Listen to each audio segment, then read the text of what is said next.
Hi guys, so if you're watching my channel, you know that I kind of had to make a makeshift bracket and supercharger because this blower is actually off of a Corvette.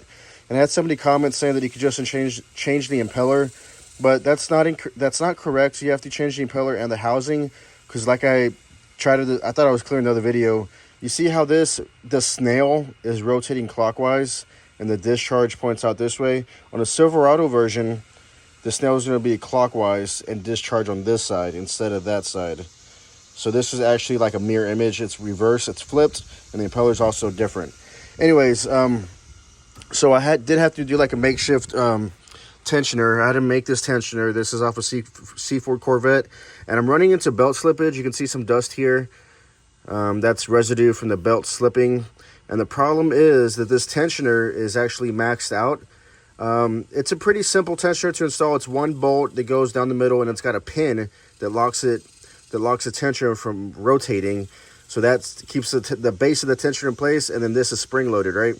So basically I don't have it clocked good enough. I needed to have some more, let's see, it needs to be rotated basically. I need to position it differently to where it's not locked. Drill out a new hole and see if we can't get more power out of it, because the way it looks, that data, the KPA is basically the map sensor reading. It's going, and it kind of divots and flatlines.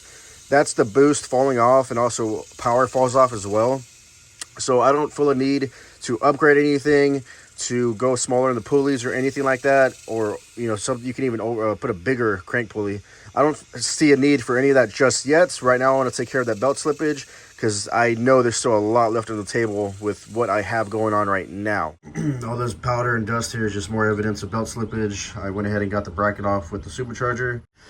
You don't really see forward-facing blowers on a Silverado, so this setup is kind of unique, and I've had to do some custom stuff. Anyways, yeah, I'll see y'all guys tomorrow when I'm at work, and I'm going to go ahead and do what I said.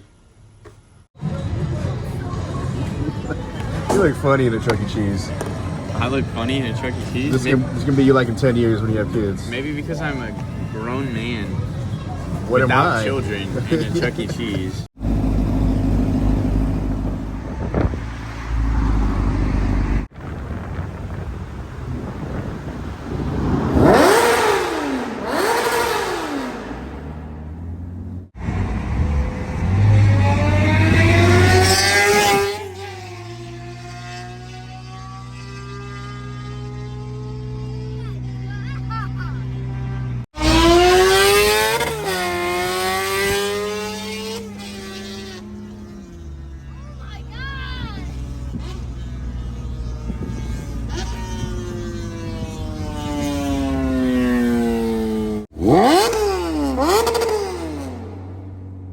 This is my tensioner that was actually off of a C4 Corvette. It just so happens to be perfect because I needed it to have the ribs on the side, and I needed it to be just about flush because I knew it was going to be mounted like this.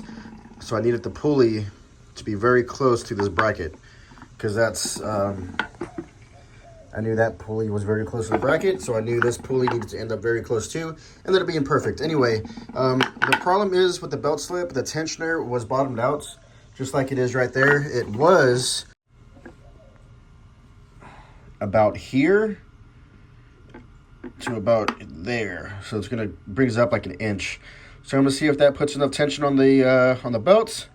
It should also give it more wrap because you want the belt to wrap around as tightly around the pulley, like as much contact area from the belt and the pulley to help prevent belt slip. But I'm gonna see if this extra tension is enough. I'll be able to tell when I get the belts on there and see if this tensioner isn't bottomed out just like it was before. All right, guys, with the new clocked tensioner, this is what we're looking at. It is just about in the middle. I actually went a little bit too far, but it does have room to tighten because as it puts tension, this bottoms out here, and it's just about in the middle. So it's a lot better than being bottomed out. So when it's under load, it demands more tension. So like when you rev it, you'll see this tensioner actually move. And now it's got room to do its thing and do what it's supposed to be doing. And there's a slightly more belt wrap. Since this pulley was brought up a little bit more, it is kind of hoping the contact area on the belt and pulley, it could be a little bit better. Could always address that later. But I'm definitely confident that this extra tension reclocking this tensioner is going to help my belt slip situation. Only really one way to find out. Go do a pull and see if we get more power, more boost. See if it doesn't die off in the high RPM like it was before. Guys, gonna do a quick pull. What we're looking for here in the data. You know what? I'll tell you afterward. Let me do a pull first.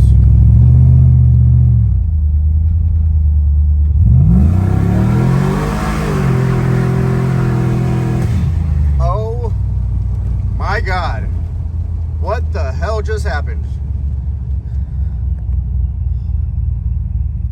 So without question, that's the most power this truck has put down.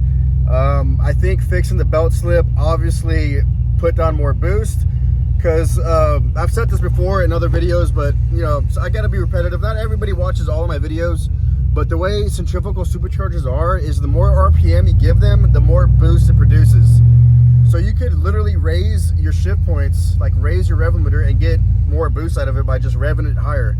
But by I want to say 5,400 RPMs, I was seeing belt slip, and the way I knew that was by looking at the map sensor reading. It follows the RPM, right? It follows it like almost exactly. The more RPM, more boost. But then at a certain point, like at 5,400, the boost flatlined as the RPM continued to go up, and that led me to believe that I had belt slip. And then that's when I decided to look at the tensioner. You can see the dust from the belt all over the bracket. So yeah, that's what led me to go ahead and want to fix the tensioner, clock it, get some more tension on that pulley, and holy crap, this truck has never made a pull like that. The other day I was excited when it got a little loose, like from a 25 roll, it kind of went, you know, it got a little sideways, and then it caught traction, shifted to second, no big deal. This thing blew the tires off almost all the way through second gear. I mean, that's an incredible improvement from the last time I took this truck out. Holy crap, I can't wait to get back and look at the data. I'm kind of scared to see what kind of boost this thing saw just then. Alright guys, so here I'm looking back at the data from the data log. This is where I floored it, and unfortunately some of my readings are kind of going off the chart, like my RPM and my peak horsepower. I only had it going up to 600. I never thought really that it would go over 600. Let me remind you, this is just calculated. This is just an estimation that HP Tuners does to calculate your flywheel horsepower. I'm not quite sure how it does the calculation, but it runs the numbers, between how much fuel you're using, the torque output, timing. It does various things to calculate flywheel power. I'm not saying this is accurate at all. It's really just a tool to use for tuning, because most definitely you can definitely see increases and decreases with things you do. Anyways, like I said, with the belt slippage, this is we're looking at the map sensor reading would plateau and as the RPM would increase. But now I can see that it's totally fixed. Before I would peak at 140 kPa. This is map sensor reading. It would peak at about 5,000 RPM at 140, and now as RPM increases to 60 whatever 100, so does that kPa. It just keeps on rising. This green line here, what I'm pointing at, matches the RPM. So as RPM raised, the power just kept climbing. So what you should see with the centrifugal is with more RPM, you should get more power. So literally, it increased horsepower. You see the RPM here? As the RPM increased, literally more power followed. Literally, I shift this truck at 6,300 and it kept making power all the way until it was time to shift.